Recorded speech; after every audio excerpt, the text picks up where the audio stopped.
هەل لە سەرەتایی بڵاوبوونەوەیدا ڕاستەوخۆ چۆنە و خەڵکە و لە ماوەیەکی کەمدا پێشکەوتی باشی بەخۆیەوە بینی. سینەما بە هونەری حوتەم ناسراوە لە دوای تەلارسازی پەیکەرسازی شان و نیگارکێشان و وەسیقا و سەما پەیدا بوو. ئەم هونەرە بەردەوام لە گەشەکردن و گۆڕانکاریدایە. بینەرانی سینەما هەمیشە لە ڕێی فیلمەکانەوە دەماغچاق و دیدەمەستیش بوون. لەبەرەوە سینەما بە گەورەترین و خێراترین هۆکاری ئاڵوگۆڕی کەلتوری و پەیوەندی نێوان مرۆڤەکان دەژمێنێت. تا ئێستاش ئەو گرنگەی خۆی لەدەست نەداوە سەرڕای ئەو پێشکەوتنە تەکنۆلۆژی و کۆمەڵایەتی و ئەو پێشکەوتنە زانستی کە هەیە.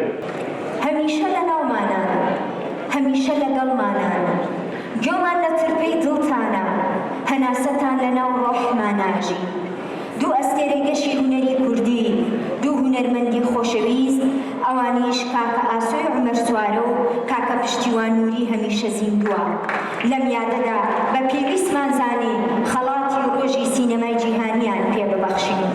داوا لە خانەوادەی هەردوو هونەرمەندەکەین بفەرمونون بۆ سەرشانەوە بۆ وەرگرتنی خەڵاتەکانیان. بەڕێزان سەردار خەلیل و مەریوان ئیبراهیم بفەرمونون بۆ پێشکەشکردن